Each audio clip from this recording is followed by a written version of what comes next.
Hello,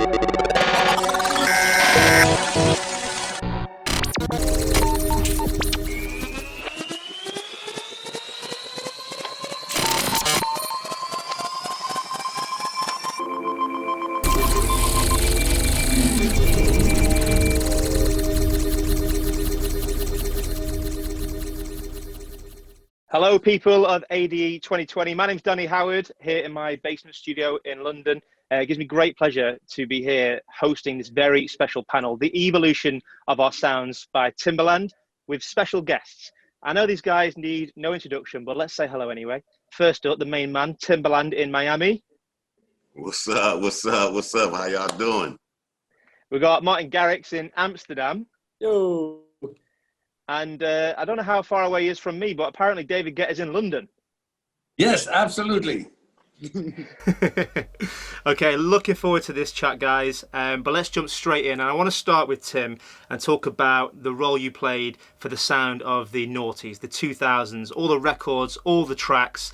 You know, your influence in that era. And where I want to know, where did you get your inspiration for all the music during the noughties?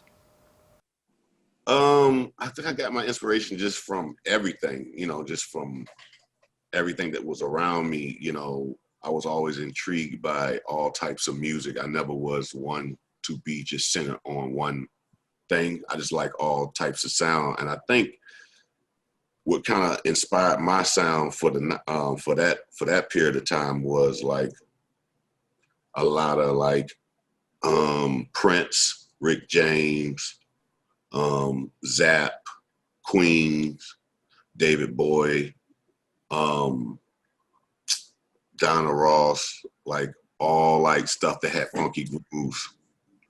That was my inspiration. Had to be funky. I like that. And did electronic dance music have a role in your influences at all?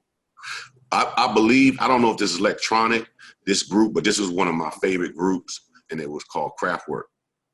Oh, and, we've heard of them, right? Yeah, Kraftwerk. Kraftwerk was, and they had this song, Numbers and Pocket Calculator. And they was kind of introducing, that's when like modulators was like computers, and they was turning knobs, and I was like, man, that's kind of ill. And then came Devo, you know, like, and that kind of was my interest into dance music. If you want to call that dance. You can probably elaborate more on Kraftwerk, David. Did they influence you in the early days? Yeah. Well, it's interesting because first, I think Timbaland and myself, we grew up on similar music. I'm also a huge Zapp fan, and Rick James and all of that I absolutely loved. And when it comes to Kraftwerk, actually the way I discovered Kraftwerk was not even directly from electronic. It's because in the early days I was playing hip hop, and there was a Africa Bambaataa, and the first wave of hip hop was electro, and they were sampling or replaying Kraftwerk, but with that big 808 beat on the top. And I was like, oh wow, this is crazy. This is crazy. And at the time, I didn't have much money, but I was spending even to buy records. But I was spending all my afternoons in record shop, and I would like look at the records and all the credits and study. I would study, like I would know the names of, you know, every musician that was part of the band, because at the time we're talking bands. And I heard about Kraftwerk through those early electro hip hop records.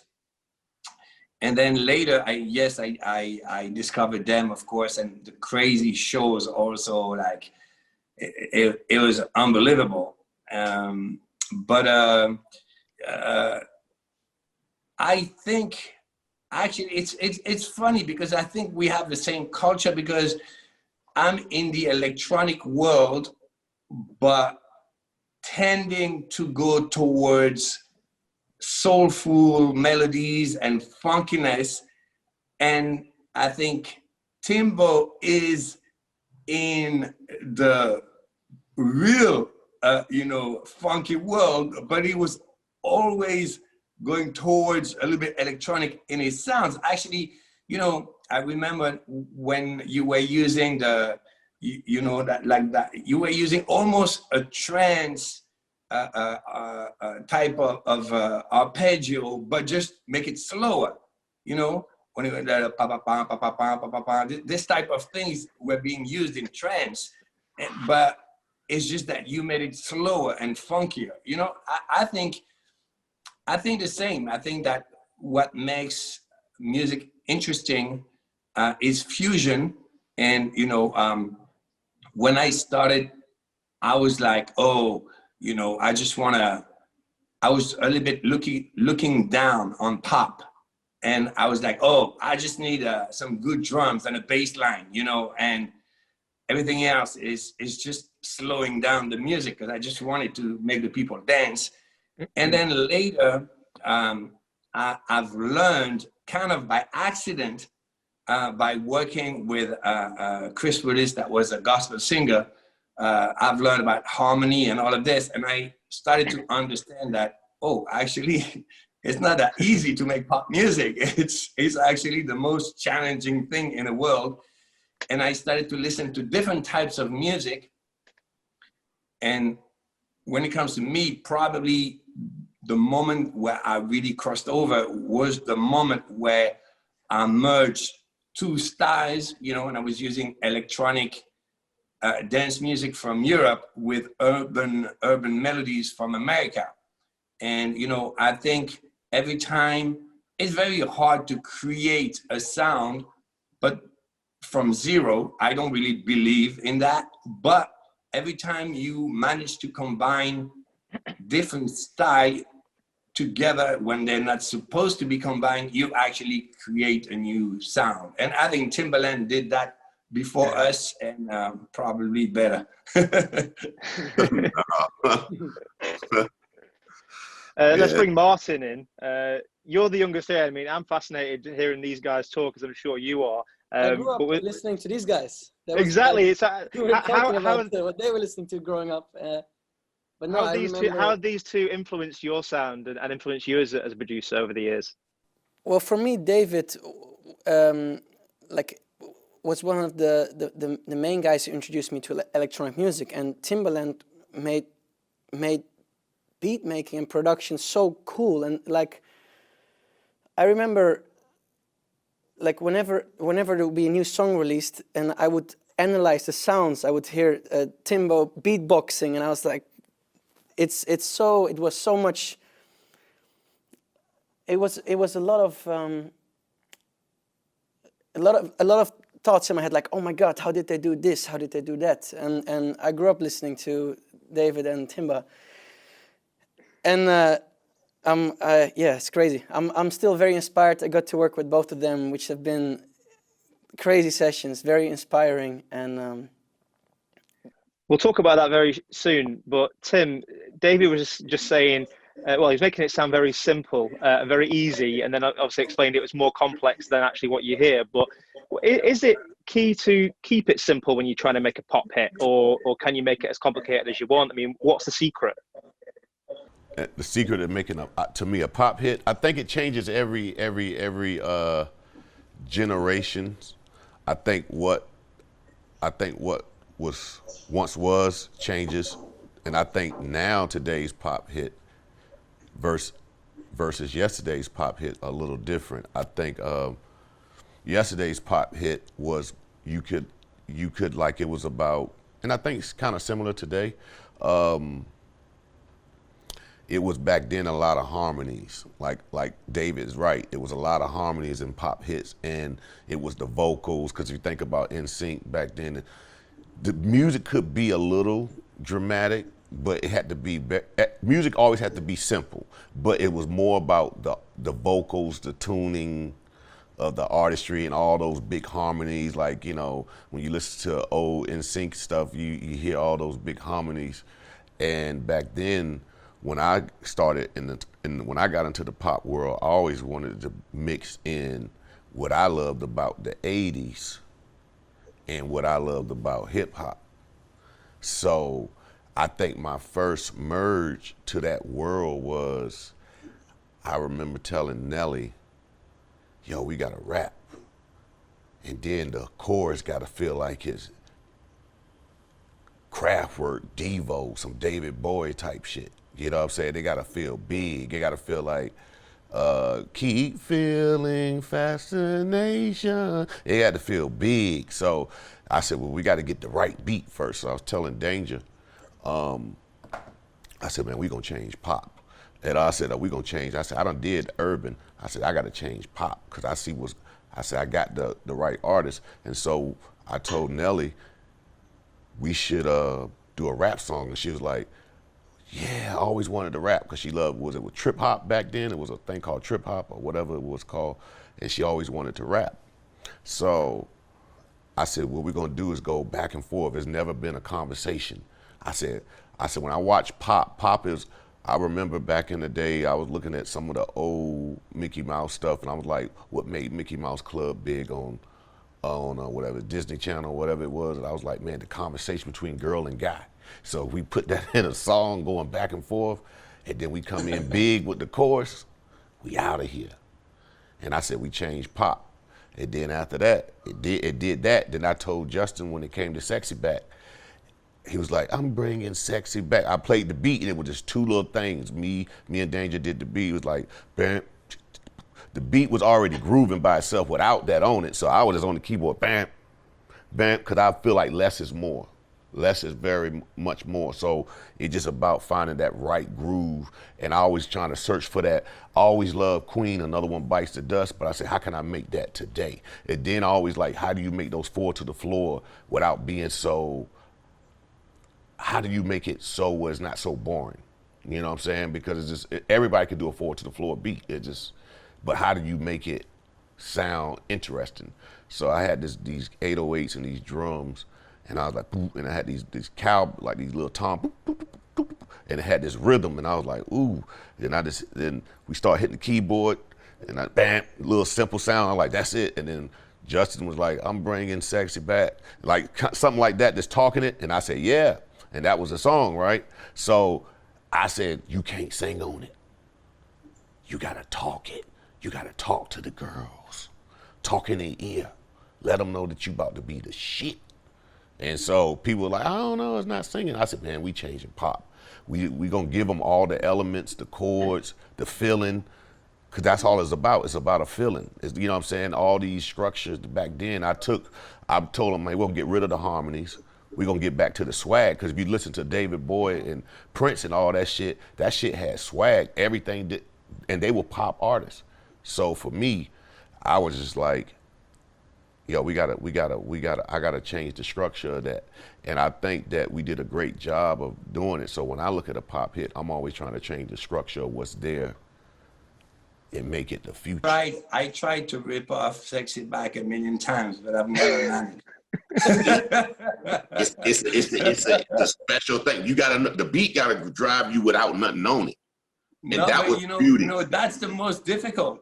Like when you have something that is that simple, but that you can listen for 1 hour, it's genius, but it's impossible to do something the same, because if it's not exactly the same, it sucks.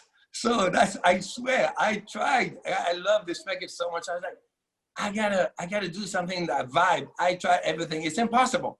It's just impossible because, because like, I think music and a lot of my records, like at the beginning, a lot of people would like say, but this is so simple, like when I did I Got a Feeling or records like that, and it was almost like a joke that I was doing, like, bah, bah, bah, bah, but doing something that simple, that is exciting, is very hard. Guess what? That was your Sexy Back. Because I tried to duplicate, I can't duplicate that. So you took the elements of what you heard from me and took it and made it your own. That is the beauty, because everybody follows trend. So everybody was like, okay, this is what we got to go, creators, this way. So you made that song, bang, bang. You made same bang, bang, bang, and you said, It's the same shit. Think about it. Yeah, but I'm just saying, simple is not simple. Not at all. I agree. It takes time. You got to really think about it because it got to be complex but simple. Yeah, because for simple to be exciting, it needs to be perfect elements, and that's the thing. I think we all learn from that. I'm sure, Martin, you agree.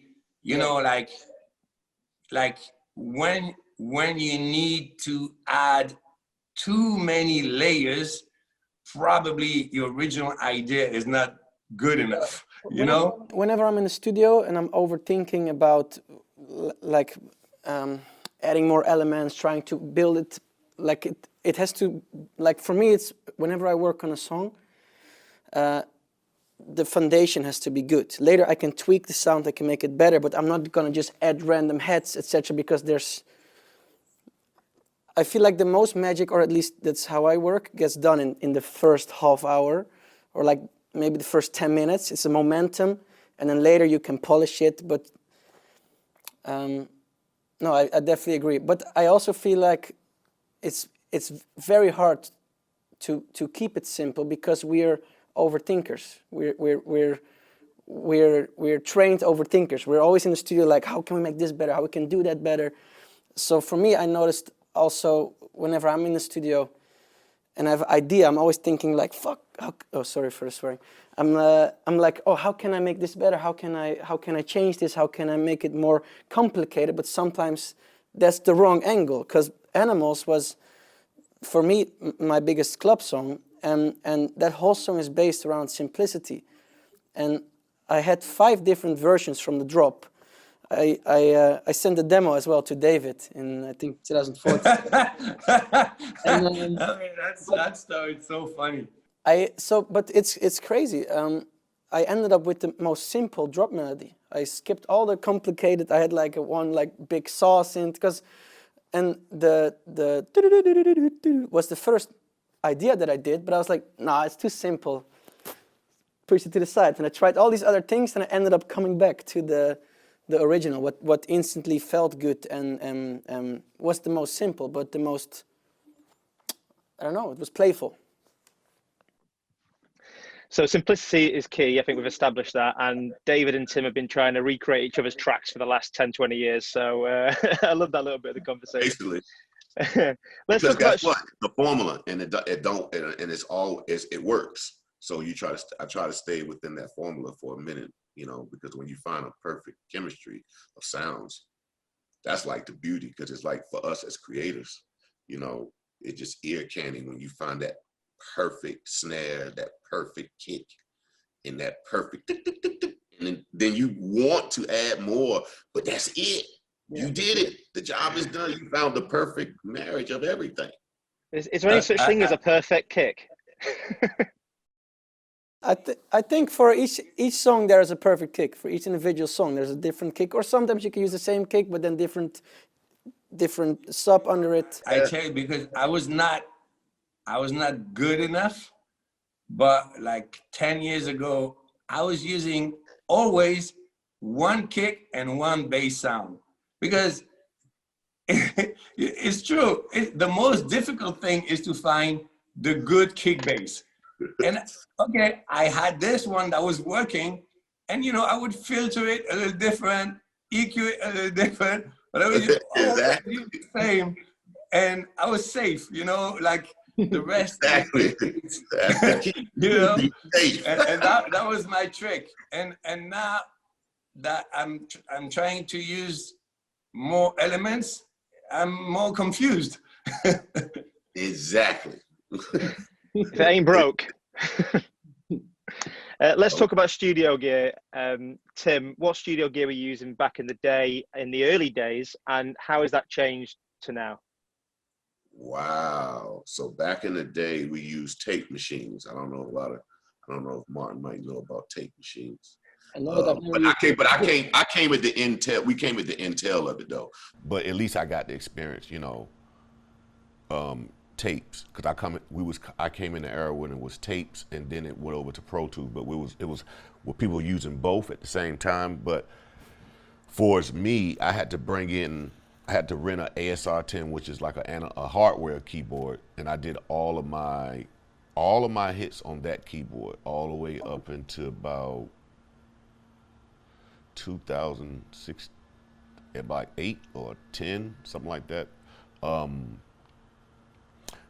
Back then it was like a lot of hardware, you know, to find, you know, you had to go to the music store and buy the latest keyboard and do this and, you know, to find sounds. And then it went over to computers. And then when computers came in the mix, it was like, for me, it was like the transition, like to say digital from analog, from a warm sound to a digital sound, like training your ear, cause it's like it's like, you know, David can I think he can vouch for this. It's like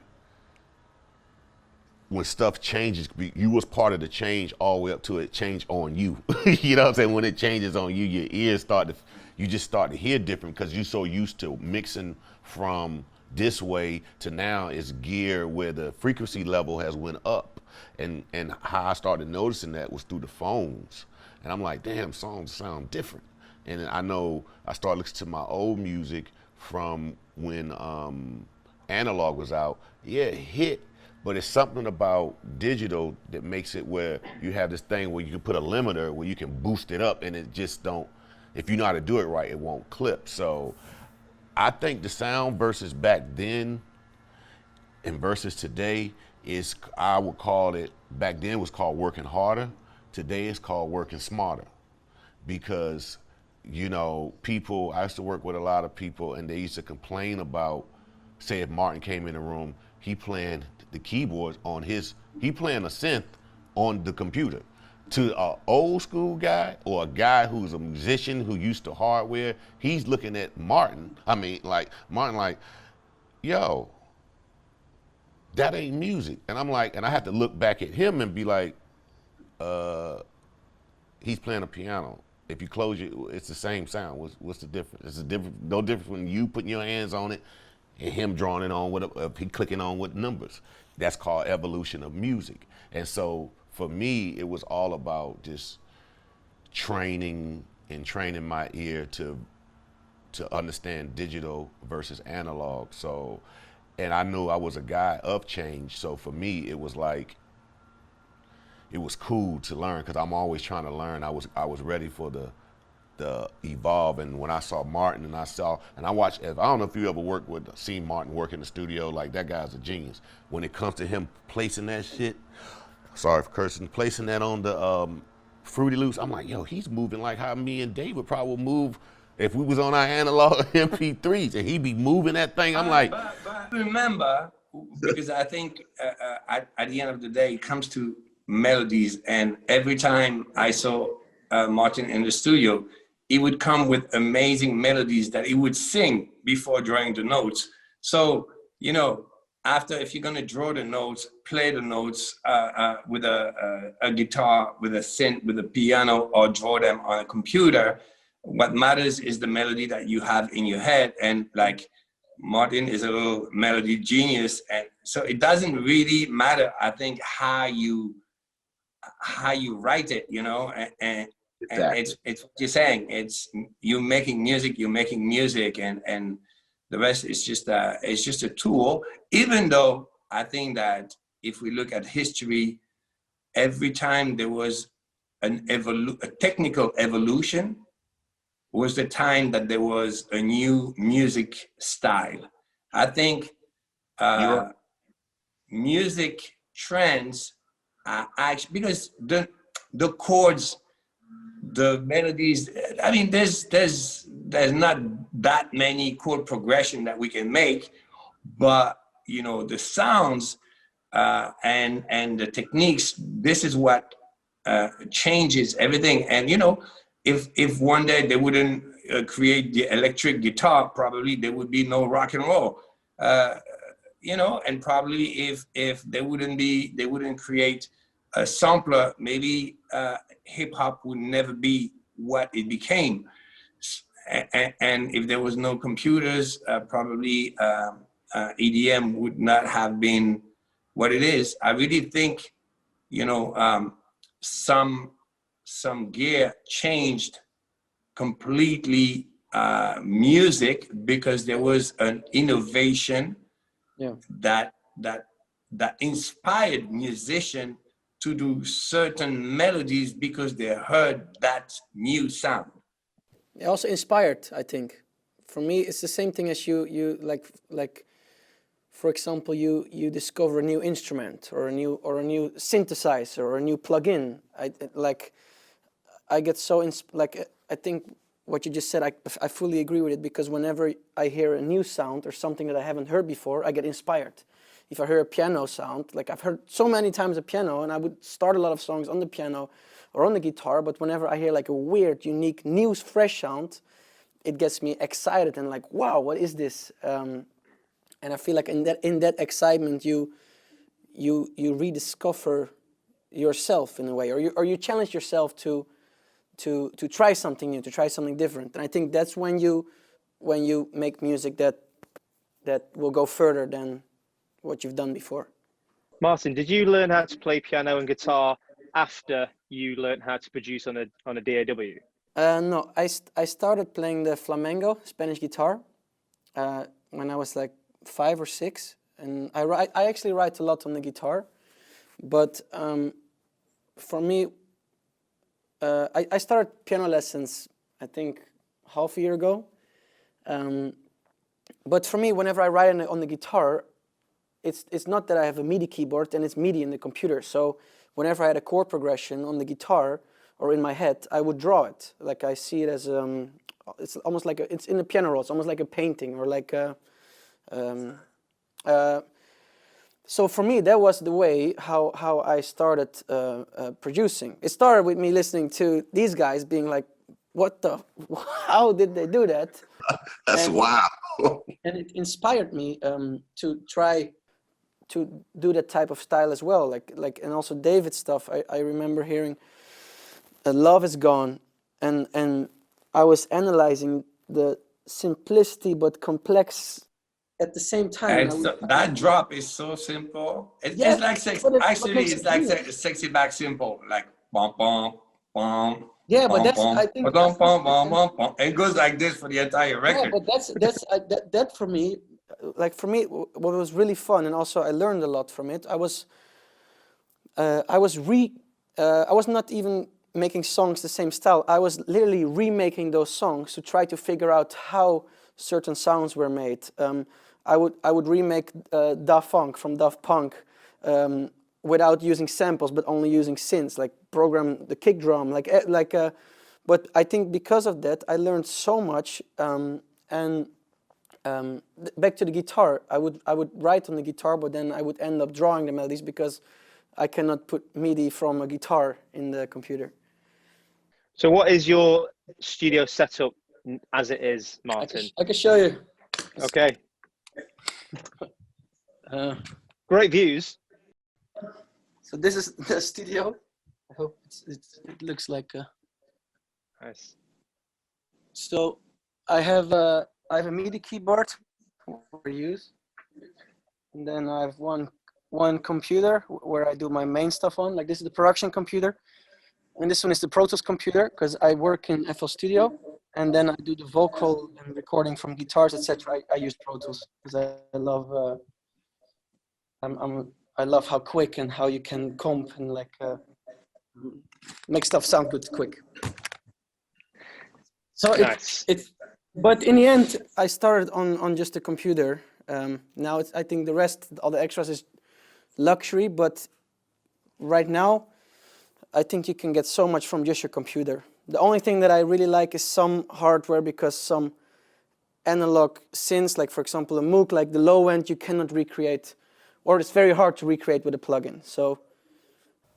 And Tim, how have you found it over the years adapting to using DAWs? Do you use soft synths, or are you still all analog? Like, what's your process? Is it different? How different is it now than what it was when you were using the tape machines?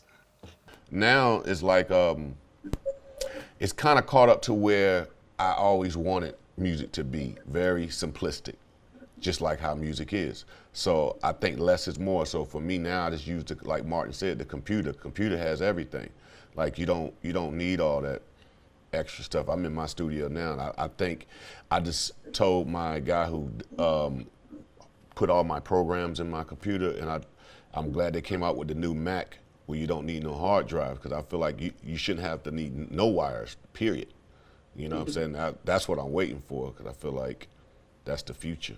You know, it's no wires, it's cut on, pew, everything that you ever done.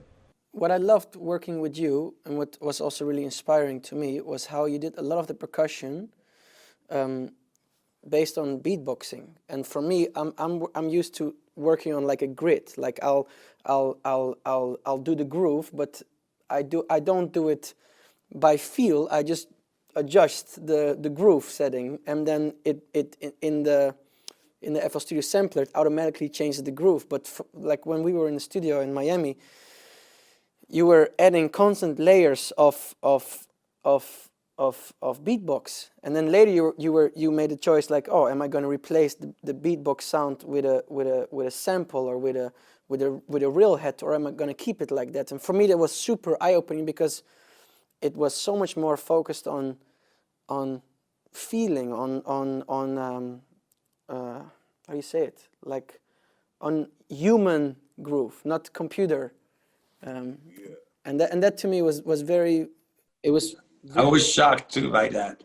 It was incredible. I was like, wow, it blew my mind. And then you start listening to the older songs in a different way, and you're like, fuck, it's Timbo beatboxing on many of those. But it was very, very eye-opening and very inspiring. Super impressive for people to understand, because I think, you know, for people to understand what it is, I think it's a way also, like when we were in the studio, I was playing some beats, and I saw in his face that he was a little bit impressed, and then he was like, okay, let me show you something, kid, you know. Okay, now go back to your room and clean it up. And he went to the booth, and same, you know, started from the beatbox for the drums, but then did like guitars and you know, just by making sounds but putting some distortion on the top. And it was like, I was completely shocked too by that, like doing the whole track with the mouth. But that's I realized insane. that's what And makes it human. That's what makes it sexy. A computer cannot be sexy, or like you can program, like I'm a programmer, but like it's such a different approach and a different mindset and a fucking cool approach to produce that way, because you're basically making your own puzzle pieces, and like it's sick. I actually tried it myself as well. I ended up replacing my voice with, like, because I'm not a beatboxer, but with like heads and like snares and claps. But the human error, or not the error, but that you're a little bit off, is sometimes what gives it its magic. And especially listening to Timba, it's in the songs that you hear the human, the not being perfect makes it super fucking perfect. And I think that's really that was really eye-opening. Yeah, that's what it is. What is it? What we say? Yeah, what's dope? What makes you whack? So we're not going to have any Martin Garrix beatbox tunes anytime soon. Then you've already tried that. Don't worry about it. No, I only use this like a groove indicator, because I've been experimenting a lot. Especially 2020 has been a weird year. I've had a weird, like, for me, because I make pop music, but I also make festival music. But making festival music feels a little weird when there's no festival. So I've been experimenting. I've trying new sounds. I went full focus on this project I've been doing for the last 5 years. But next year we're gonna go really hard with the project. So we basically finished the whole album with Area 21. It's like two aliens. They crashed on planet Earth to party and to but then they crash here and they're like, what the fuck are you guys doing? They don't understand borders, they don't understand racism. So there's two aliens, they're basically going to be like, what are you guys doing? So we wrote all these fun songs where we experimented with different grooves, with, like, for me, everything started on the guitar, on the bass line. It's a very, like, the new stuff is very sexy, and Timba and also David have been big inspirations for me with the project, because it's like it's fun, and music is about fun. Like, I made my biggest songs whenever I was in the studio, not thinking about anything, but in the moment, enjoying, happy, and I feel like if you feel happy, if you feel good, it's contagious to the people around you and to the music you will make. So you just mentioned about 2020 being a bit of a rubbish year, Martin. That aside, I'll go to Tim for this. The industry over the years has changed a lot for producers. What are some of the biggest changes, do you think? For production? Yeah, for production, for trying to make it as an artist. What have been the biggest changes? You know what? I don't think it's been a change. I think it's really been like, okay, the world has been moving at such a fast pace that I think it make creators get more creative. I think 2020, I feel like we was already doing music by sending anyway, but I think the way it's changed now is like I can work with Martin, he have his keyboard, I can have my shit, I can work with Dave, we can do a song right now, and let's do it. You get what I'm saying? And it makes you be more creative, because like he's in his element, David's in his element, he can walk away, he can do things, and then you can get it right. It's not like you in what I've learned is you're not like in a building. We have to use this technology that's been given to us to make it work for us. You know what I'm saying? So it pushed me more creatively. It kind of like, even though the world stopped, because if I told you, yo, what if the world just stopped? What would you do? It's the same way how I approach music. What if you couldn't buy no equipment? How would you make music? And I said, that's what made me start doing stuff with my mouth and start, okay, I got to get all this energy that's in me out. So it's the same way with technology today. And I feel like for producers, this is a way to create a new sound. I felt like it was a way for me to really dial in on what I have, because the computer is a powerful tool. There's so much in here. So I just started to play with my Ableton and learn new tricks and started really just dial it in. So I don't know about for other creators, but for the most creators that I talk to, it's been a dial in moment in creating different elements and reinventing themselves. Yeah, and David, would you say the same about, especially the past year? I was going to say, how's the industry evolved, but I'm not sure if evolved is the right word for this year. But what have you been doing with your time, and is there any new things that you've done that you wouldn't normally do? Sleep. Well, Yeah, apart from sleep. The main thing is touring is exhausting, traveling is exhausting. And to be honest, the fact that I could be every day in the same place has really been amazing on a creative level.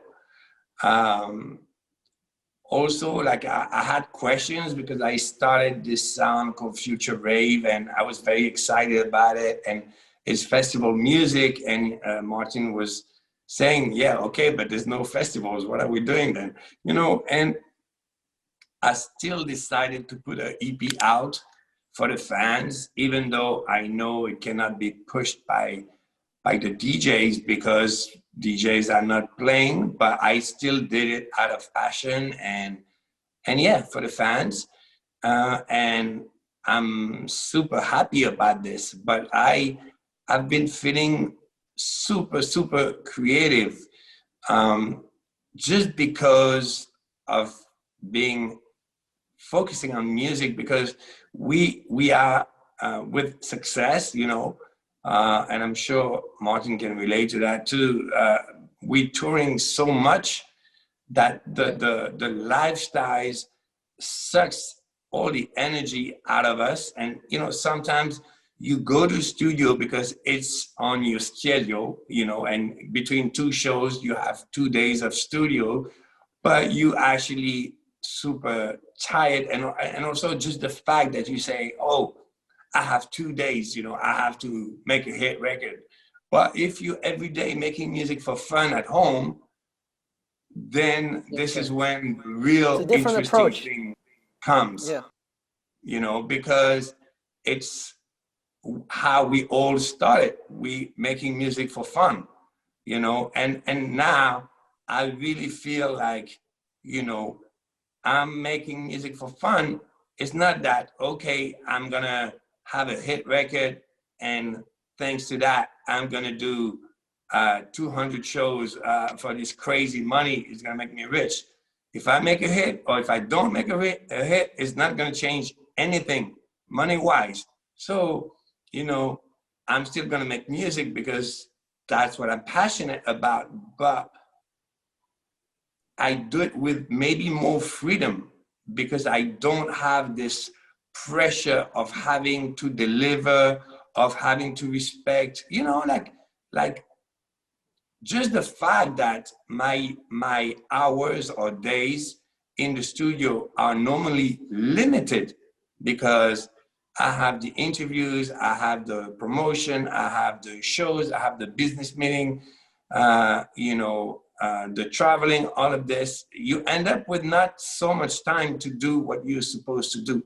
And right now, you know, I don't know. I'm here. I normally, you know, I didn't have, I'm in London right now. Normally I have a studio in my home in Ibiza, but here I made a little studio in my home in London too. And, you know, I just wake up, take breakfast and make music for fun, you know, like for fun. It's such an amazing feeling. Yes, it is. Yeah. What I want to talk about as well is the next generation of producers, the next generation of music creators. I know, Tim, you're heavily invested into focusing on the next generation as well, but how do you, as established artists, see your role to help the next generation? And how important is that? I guess we'll start with Tim. It's always important, but I don't look at myself as a artist, you know, like I feel like these two guys, Martin and David, are artists. Like I look at myself as, we all artists, but in our own way, but we creators. So I look at it for the creative view. I feel like use the technology. So I think the way of music's going to be heard is through how we doing this, is like through Zooms, and it's just going to be fun. And this is the way of connection. I think, you know, just being abrupt to music technology. And I would tell any young person like that's starting today, like, and I think they all doing it, you know, they're using the SoundClouds, all these things of today. So I think I really would ask Martin what to do for today. Martin, what do we do? You know what I'm saying? Like, because it's, you know, he's Spider-Man. He's the new Spider-Man. Like, right? So why would you go ask the old Spider? I could give him some great seasoning from the past, but I feel like going forward is there. I feel like every artist now are already on that, you know, from the new generation. I think that because you have no choice. Think about it. We all stuck in the house. So you make music. And it's back to what I think is making it, like what David said, for fun. I think the passion will come back for a lot of people in the new generation. Do you ever have? It's like, woo, my thing blew up viral. You know what I'm saying? That's going to be the new thing. You know, TikTok. You know what I'm saying? But you was home having fun, and that's why I think music is going to be, you know, for this generation going forward. I think it's going to be all created. So go on then, Martin. Your story is the most recent. Tell us how you broke through and what you did and how people watching this can potentially do the same. So for me, I had a really crazy story. I actually had a conversation with David about this in Miami like 5 years ago with Steve Angelo, and we were reanalyzing like everything that has happened in such a short time. Not only to me, but also to music, to the industry, and it's been a crazy roller coaster. But for me, I think right now music production, also because there's so many like loops and like whatever on the internet, it became easier to make music, or more accessible. Like you can hear like a top song on the radio, and then you find out afterwards it's a fucking loop that has been bought from like a sample free pack, and that pisses me off. But because stuff like that happens, I think right now, and what I also say to the people that I work with or who are signed to my label, I'm like, there's so much of the same. The only way you're gonna stand out, because now everybody makes music, everybody's a DJ. The only way you're gonna stand out is if you're unique, and if you have the right intention, if you have fun making it. Like I started making music, and I would run from my school to like back to my house with two of my friends. I would record their voice, chop it up, make it into like a sample, like and put like drums to it, or make chords out of a note that my friend sung, or he would say like a stupid, like terrible lyric, and I would make a song around it. But I think the fun and the spontaneity, is it the right word? Spontaneity? Like I feel like that's when you capture the magic. If you don't think too much, if you just do what feels good. I've had studio days, especially right after Animals, I was only thinking like, oh, to make something like Animals, and it was eating me in the head. I was like, because I limited my own creativity, because I was only thinking like, I have to make something like that. And I was stressed. I was thinking to myself like, fuck. I literally had studio nights where I would, because I made Animals when I was 15. I would be, after, like I would have interviews, people would go to me like, man, this song's crazy, when's the follow up? And I was like, no idea. And then I would recreate the exact same setting, like what I did right before, everything. I would recreate the same setting by going into the studio a different night, exact same time, hoping, because it was in my head. I was like, maybe that's how I did it, or like, but the whole creative spontaneous thing was away, and it caused me stress. And then the last few years I really realized is when you don't think about what you should make or what people want you to make, is when you make your most spontaneous, your most exciting, your most like you want to make songs, or I want, like I know 100% Tim and David think the same, but you want to make music that right after you make a render, you want to run to all your friends, to your family, like listen to it, listen to this, because it's so much excitement and passion in what we do. And I think if you overthink what you should make, what do the people want to hear, etc., you lose a little bit of the magic and your creativity, because in the end it's about passion. And I think we're all very my experience about that, because you were speaking about when you started, and I remember, I feel like it's so amazing creatively when you don't have success yet, because as no one is expecting you to have success, you know, you just try tons of stuff and you fail, but it's normal to fail. And one of the 10 ideas becomes a huge hit. But once you have that huge hit, everybody's looking at you thinking that you're a genius and that everything you're gonna do has to be as successful. And then you start to stress because they don't know that that was just one good idea out of 10 shit ideas. But now everybody's expecting you to be a genius every time you do something. And that's like a huge pressure. I feel like, you know, the more I grow up in my career, the more I grew up in my career, the more pressure I started to put on myself to have hits. And that's why in the last years, I was just like, I'm just gonna make club music because that it doesn't matter. I don't need to be on the radio. There's so much less pressure, you know, and going from the foundation of being like, okay, I'm gonna make records that just want to make me and my friend dance. And it doesn't matter if they're on the radio. It doesn't matter if they're number one on Spotify. Thinking like this for a minute really got me back to feeling inspired even for pop music. Because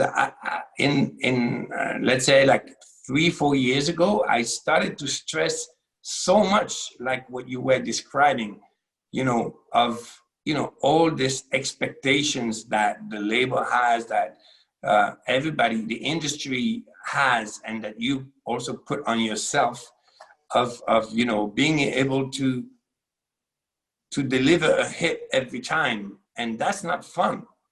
What's fun is to be able to try different things. And sometimes it's big and sometimes it's not. And that's okay. Yeah. It's funny when you mention the club tunes that you made, David. Is that for the Jack Back project that you did? The Jack Back, or lately I've done this project with my friend Morten, and it's called Future Rave. And this is really big in our community right now. And this was just me making records that I wanted to play as a DJ, you know. I was never trying to be on the radio or to be, I mean, not even to be streamed or whatever, but also I did this for like maybe a full year between Jack Back and the Future Rave, a year and a half. And you know, now I just released this record with Sia that is more like 80s pop kind of, and I'm back to making pop again, but I do it with a new approach because, you know, I kind of released this energy of like, you know, let's just make records that, you know, are making me happy, you know. But what Martin was describing of the pressure that we put on ourselves to reproduce a success we had, I think I feel like the biggest enemy is our own brain, because we're overthinking. Exactly. It's funny you say you didn't want the club tunes on the radio, but I still play them on the radio for you, David. David, Thank you. I remember David and I did a show in Amsterdam last year. I also tried Tim to come to the show. Like we were in Miami. It's like, man, come to Amsterdam. It's gonna be crazy. And then David came and we played it back to back, and he played me one of the unreleased songs with Morten. And I get goosebumps thinking about it. It, like, the whole crowd, all the lights went up, and it was this female vocal, and I don't know. Take It to Heaven, maybe. I have the video on my phone. Like I remember you played it, and it was one of the first times you played it, and I was next to David, and I look at the CDJ. I'm like, what's this song? And he was like, and a new project. and you know what I realized? What I realized is that I think the three of us here, we had at some point, what's the biggest privilege? It's to have a cultural impact.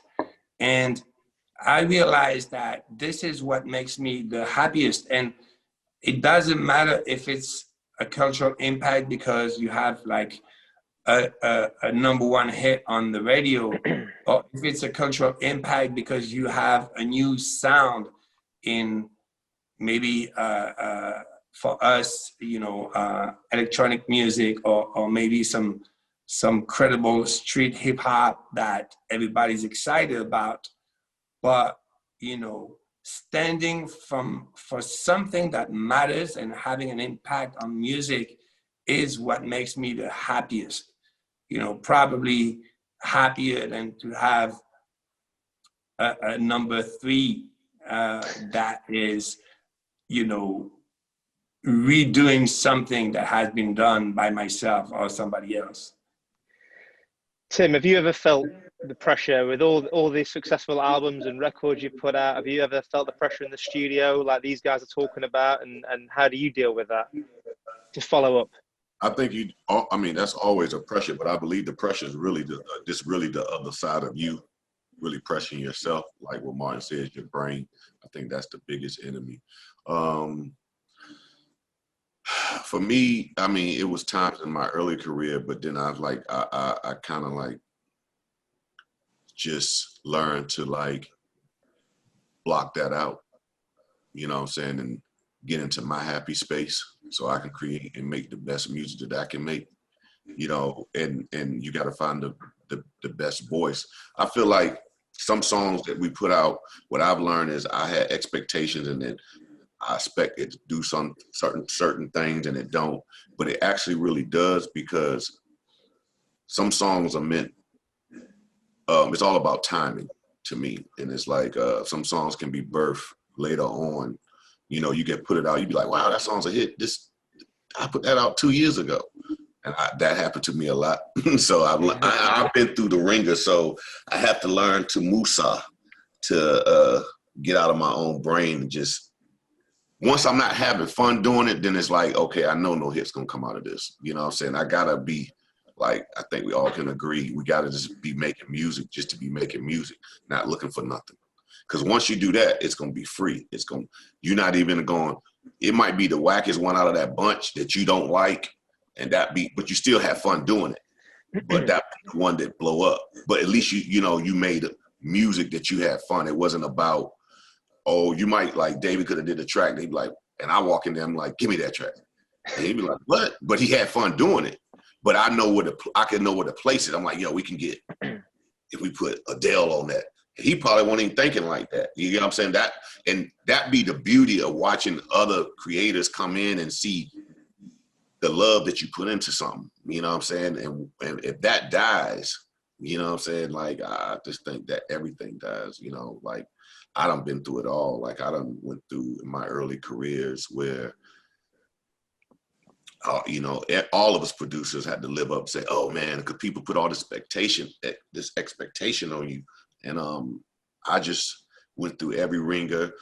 But I think the thing is for me, that made me realize who I am, and what kind of blocked all that stuff out is me falling down when people was telling me I was cold, or he can't, you know, because they'll smile on your face and laugh and talk to you. Oh yeah, this and that. But then they always, when you don't do a hit after, it's like, oh, on to the next, you know.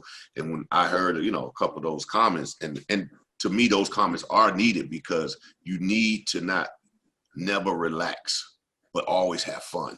But you don't want to relax. You don't want to relax. And sometimes, you know, the success, we started partying, we started tasting life a little bit. And that's when everything goes to the shitter. You know what I'm saying? Like, you know what I'm saying? And so you need those companies. I learned to appreciate when they think I'm not hot. You know what I'm saying? I instead of being like, you know, put pressure on myself, it's like I start to find like, maybe I'm not hot because I'm not living in my truth at that moment. You know what I'm saying? And like not being happy within myself. So I take it as like, now it's just, that comes with the territory. It's interesting what you say about sometimes not noticing something that you've made. You know, someone else might hear something you don't. And Martin, I'm going to put you on the spot a little bit here, because we did an interview on Radio 1 a few years ago talking about animals, and you can tell, I can't remember the story myself, hopefully you can remember, where it was actually another track you brought out around the same time that you love more than animals, right? So the crazy story is about animals was that I did the melody, the dun da da dun dun dun dun, when I was 14, and I met David at the time. I met David 10 years ago, and I sent him I spammed him. I sent him a bunch of ideas, but one of those was the chords from Animals. And then I kind of forgot about it. I sent David like 30 songs a week, so I can understand why he was like, this kid. But I missed it. Shame on me. No. I missed it too, because so I made that melody, and then I was like, oh, cool. But I make a lot of melodies. Like I will do a day and then I'll end up with like 10 new chord progressions, melodies. And then I had a new production computer when I was 16, and I was like, you know what? Let me scroll through some old ideas. And I listened to, I think, 50 melodies, chord progressions that I did on my old production computer, my first production computer. And that night I'm in my bed, and I'm having like ding ding ding ding ding ding. I'm like, wow, that's catchy. And it was one of the ideas that I listened to earlier today, but that I forgot about for like 2 years. And then I was like, you know what? I'm gonna try something with it. And then I did the drop. And then right at the time, I did another song, which was a remix for. So it was a remix I did for Midnight Sun by Roy Gates. And I loved progressive house. Like I love I'm all about melodies and chords that with the coloring that make you feel something, that make you feel good, that make you feel like you can rule the world,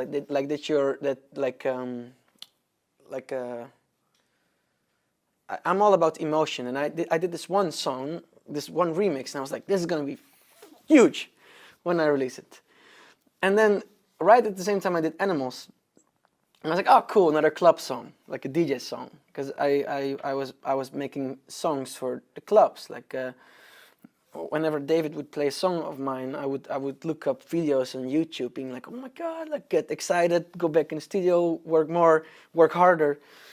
And I did this song, Animals, and I was like, oh, cool, that's fun. And then we send out the DJ mail out, and every single DJ, from Calvin Harris to Diplo to David to Chesto to like everybody started playing it, and I remember being in the crowd at festivals where David was playing, and I would hear the intro being mixed in, and with my friends being in the crowd, getting goosebumps everywhere, losing my mind that the DJs played it, and then suddenly it jumped on to the bigger audience, the fans, and they were like, who made this song? Who is this guy? Who is this Garrix dude? What? But the fun thing is, I thought the Stella remix was going to get bigger before they were. But like getting back to what Tim said, like you never know. You can have in your head like overthinking. You can have in your head exactly planned, scheduled out what song is going to be big, what song is going to be the radio song, what song is going to be the in-between song, and then you release it and everything changes. And I think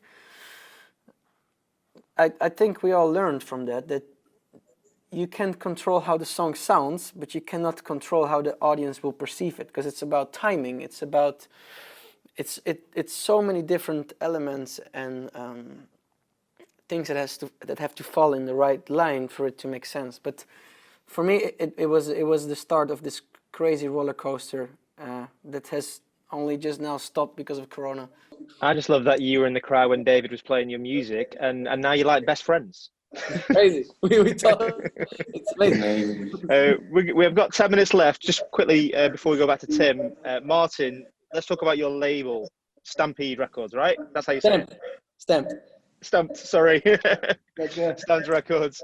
It's because there's no vowels in it. I don't know how to say it. Yeah, talk about the label. What makes your label stand out from all the other labels that are out there at the moment? What did you want to achieve by starting an imprint?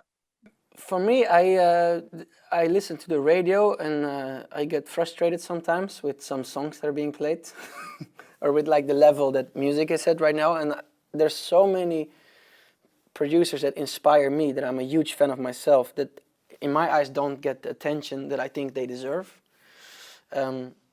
So my team and I were like, you know what? Let's start this platform where we can help guide. Help grow, though, like give those artists a platform, because there's so many genius people out there in my eyes that don't get the recognition they deserve. So for me, I want to use my network, my platform, my studios. We built a compound with 9 studios in Amsterdam that they can just use, because I love creators, and I think it's such a beautiful thing to create something out of nothing, and the fact that you can touch people, help people with it, I think it's great. And with Stamped Records, I try to like find people who inspire me, who I'm a fan of myself, who I put myself on the playlist, and it feels like one big family. And I think Tim has something similar with the Beat Club. Like you wanna create this platform that you help people grow, and you want to educate people. You want to like I make so many songs that I don't use for myself. Like I'll give them to stamped artists. Like, hey man, I have this top line that I wrote, these lyrics, but Garrix release wise, my schedule is full. Use it, or I have these chords, and I just love being creative, and I love working with like-minded people who have the same passion, the same hobby, the same love for music, and also the team who's behind the label. We're all nerds, and I think that's what brings us together. We're geeks who love music and who get excited and happy with sharing the love for music. Amazing, love that. And you mentioned Beat Club, which is a perfect segue into Timbaland to talk about Beat Club, which I had a look around last night. It looks incredible. Just tell everyone a bit more about it, and also what you're wanting to accomplish with this platform. I feel like, I always, going into the new world of production, it all started like kids. I come in a world where I go in the studio with the artist, right? And so in 2018, 19 or 17, I noticed that everybody was saying, send a pack, send a pack, send a pack, send a pack, send a pack. I'm like, what's a pack? So then, I'm saying, like, that was new for me. That was a new lingo. So I'm so used to creating the music on the spot. And then, so I was like, wait a minute, so y'all just send off, like, y'all make it and send it off and the artist will pick it, okay. So what I saw was the devalue of creators not really being, like they wasn't getting like the proper due. You know what I'm saying? I feel like that's not how I done it. So when they hear my stories about me going in the studio with other people, and they was like, man, I wish we could work with, the artists. So that was the first idea for Beat Club, is like, hey man, I want to put value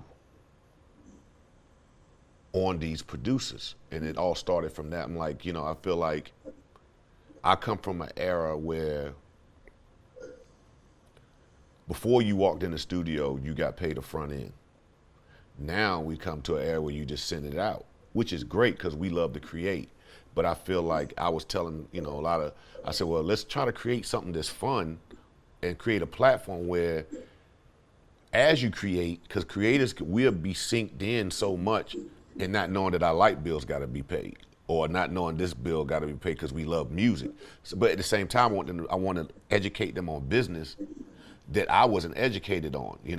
A lot of, kids get stuff stolen, and I know it's a lot of samples, the new record store is kids making samples. They don't know what that, you can ask a lot of them, like 13, they'd be like, I just heard it. They can't tell you where it's from. So I always wanted to put value on the creator and come up with fun ways to say, okay, look, if you're gonna send out a pack, at least charge, $100, $200, like keep you going, because you gotta buy equipment and you gotta buy this hardware, software, all these things. I just want to make a place where educators are getting, like creators are getting their just due as a value, as of what they create, and a place where they can network. And it's like having like my own beat store. Like I can have Martin Garrix beats. I'm like, oh damn, because I like listening to just beats sometimes without vocals. I love listening to just beats without vocals, because I feel like the beat is the vocal. It makes you want to go get that person. And I want to create a platform where all the greatest producers, all the greatest top liners, not only are you selling it, you leasing it, because we live in a different world where people lease beats, they buy beats. It's a lot. We live in a world of independency now. A lot of independent artists, because we have streaming. So some people, it could be an artist streaming 1 billion streams that we don't even know about, but they're independent and they start to blow up. Like for a prime example, like an NBA young boy. You know what I'm saying? Like he's big, he's blowing up. He's that guy in the hip hop world, right? So these guys, you got these creators that are doing this, that he's getting beats from, or he's going to YouTube or all these places grabbing beats and they're putting their songs out. I want to be the place where you go for the best production. You're going to find the best production in the world. You know what I'm saying? I'm building a team, you know, like I have Scott Storch, Mike Will, a lot of people on board, and of course get these guys on board beside me. You know what I'm saying? And there we go. We got the hub of all music. So any independent artist or, you know, looking for beats, because you find, cause it's so, like Martin said, it's so many geniuses out here. So Beat Club to collab with Martin's thing, what he got going, and it's like, you know, it's all about getting all the creators together and building this community. Since we all can't meet, it's so much going on in the world that we don't know, and I want to create that hub where you can sell, you know, your beats and get like little coupons, golden tickets and stuff like that. Because, you know, if you look at how music is done today, like I didn't come in a world of bundles. You know, I came in a world where you sell a record, it's $12, $9. People go out and go buy it. Now people just go download it. Like I don't leave my house for nothing to download, you know, to go to a store to purchase, because I do everything online. I buy it and they come to my house, everything. And I never would have thought that would have been me. So with that being said, I want to create a place where it feels like you're going out, but you're not going out. And Beat Club is that place where you can do all your business right there and create with other people, meet other people, and just try to put all the creative geniuses in one place. Sounds amazing, and what I saw last night was, yeah, exciting. So I can't wait for that to launch. When does it launch? When can people get stuck into it? Well, you know, everything for me is about timing. When it's right, I believe like top of next year, like early to mid part of next year. Because, you know, in technology, it's like building a house. You know what I'm saying? You got to make sure you got all the components to go right. You know what I'm saying? You don't want to miss. You're gonna miss something, because that's why we have iPhone 12, iPhone 11, iPhone. You know, you're gonna elevate, but when you first launch, you want to have a lot of the things that people might ask about already in the platform. You're gonna miss some bumps, but at least before you put it out, you want to make sure everything is copacetic. So I think like the middle of next year, like the top. Beat Club by Timbaland coming soon. Martin, I know you got to go shortly, but before we wrap this up, you talked about being in the studio with Timbaland and learning how to, you know, change up your grooves and the beatboxing and everything. Tim, did you learn anything off working with Martin, such a young producer, and obviously you've been in the game for years? What did you learn? Of course, like Martin was doing stuff like, I'm like, yo, I'm sitting over him on his FL, because I have Ableton, so I don't have FL. So I'm like, how the hell you? And so it made me just go ask somebody. So I asked my guy to come over. I said, put FL on my Ableton, because they got the new FL plugin. So I'm like, I need that, because I saw Martin do something on his thing. I said, what, you know? So I like I think I had a video camera there, so I had somebody so I could see it, so I could like learn how to like move, just dial in, because I think it's so cool how he creates and how he just puts it, how he used it, even though he think it's maybe computer grid, but he still has a human form of how he sees it. So it still makes the computer feels like it's human. Like we, that's a human, that's how I would do it with my mouth. So he created, if you play it back, it feels like, I mean, I have a different texture, but he gave it that thing. You know what I'm saying? That human touch on a computer, on software. So for me, I learned a lot. Just like you can make software feel humanly. You just got to dial in and take the time and move, adjust, tweak, move, this, that. And what I learned from him is he dials in. When he dials in, his patience. And I said, dang, I got to get more just concentration and looking at because you can make everything be to what your brain is thinking. You just got to learn. It made me learn math a little bit. You know, I'm like, okay, you move this percentage left, -3,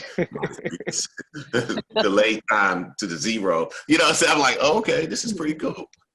You know, so I learned that, you know, watching Martin, man, he's amazing. I learned a lot from David too. Sure.